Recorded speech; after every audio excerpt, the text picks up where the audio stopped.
good afternoon, and welcome to Gooder Days on the Great Loop.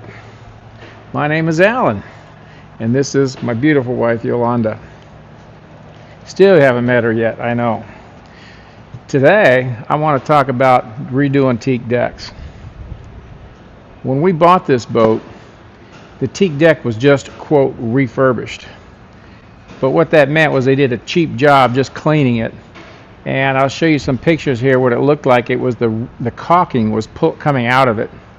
And also some sections around the back door and also on the steps. Evidently when they did the quick repair job on it before they sold it, is they put some type of incompatible caulking in it that never hardened. It stayed really like putty. And when we bought the boat and moved the boat from Florida to Tennessee, we got that black stuff all over the boat. We had to put carpet down, we had to put some runners down because we were tracking it all over the boat. And so that was the first thing that I did when I got here to Aqua Yacht here in Tennessee, Alabama, Mississippi, is I got to work on the teak deck. And the first step was to take a tool from Teak Decking Systems and scrape out all that caulk. So back here on the swim platform, it was pretty easy because that was the original caulk, and so that came out pretty quick. So you can see here, here's a little picture of me, scraping it out, and I did this for like 4 days straight, getting it out. But when I got to the area over here by the doorway and on these steps here, it had all this non-compatible caulk in it that never hardened, and it was just air dried on top, and so when you step on it, it would ooze out of the bottom. And so you can see here, and on this picture here, what this step looked like once I got through cleaning it, scraping it out. It didn't peel out like it did on the swim deck and other places. It came out like goo. And so I had to scrape it, wipe it with acetone, scrape it, wipe it with acetone, and keep cleaning and cleaning. And it took me about 2 hours per step to get these steps looking like this. So this is a before picture and an after picture. So I did 7 steps that lead up to the Flybridge that way, and they had a lot of that gooey stuff on it, so got that out. So once I got all that out, spent 4 days or so getting that out, then I had to sand all the cracks, all the seams here, and I had to sand it with 40 grit, 80 grit, and then use acetone to get all the caulking out of it. So that was another day or two's worth of work. Once I got all that done, then it was time to caulk it. So I used Teak Decking Systems sealer, SIS 440. And what they call for is you do just what I'm saying. You scrape it, get all the caulk out, you acetone it, clean it down, sand it smooth, and then there's 2 ways to do it. If it's a small section, they say you can tape it off. And if it's a big section, what the pros do is they just put the caulking in, smear it, and then cut the whole stuff off with some 40 or 80 grit. I tried both. You can see some pictures here where I tried to tape it off, and taping it off was a lot of work. It actually cut down on the sanding, but it was a lot of work, and I decided just skip the taping. I just wanted to get it caulked, and then I came back and cut it. But the problem I had with sanding it, requiring more sanding, is the fact that you can see here that we've got little splotches, dark areas. And I could not figure out how to stop the sander from making these dark areas. It seems like the more I sanded, the darker it got. So I went online and I heard everything from, oh, you've got aluminum oxide in your sandpaper. Oh, you're getting it too hot and you're burning the wood. Or maybe you're drying the oils out of it and it's oxidizing and making it turn gray really quick. So I tried everything. I changed the paper. I tried sanding faster, smoother, rougher, and I just could not get these black spots from appearing, so it looks a little splotchy. You can see out here on the back deck here all these splotchy things.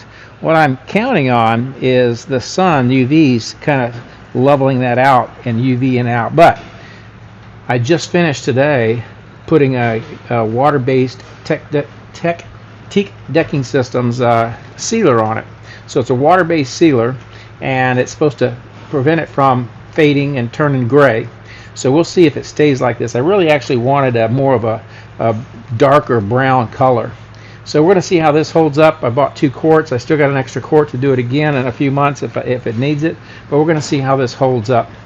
And when we get it out in the sun, see if some of these black spots kind of fade out. But this is the finished product, what it looks like right now, where the caulking was redone. And one funny thing about the caulking on this was I bought 10 tubes of caulking thinking it would do all of this, not doing any calculation.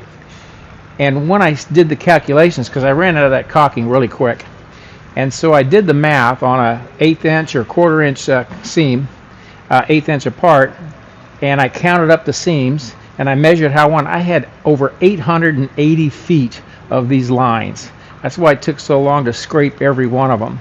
And so with that said, I ended up buying 40 tubes of caulking, and those things are about 25 bucks a piece. So do the math.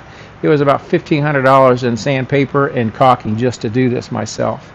If I was to do this for somebody or have to pay to get it done, it would have easily been $8,000 to $10,000. So I like it. I love teak. I was not going to rip it up. It's still good enough where you can see that it's very nice. Again, you know, pointing out the bad spots, the splotchiness. I'm hoping that'll fade out a little bit over time and get some sun. But overall, I really like the teak deck. I think it is the best surface, but it's also the most expensive, and it takes the most work to keep it looking good. So if I had to do this again, I would certainly go with a SeaDek or something else besides teak, just because of cost and maintenance. But you just can't beat teak. This boat had it on it, so I figured I'd stay with it, because it would cost more to rip it out and put something else in than just the time I spent a week and a half total redoing this whole deck.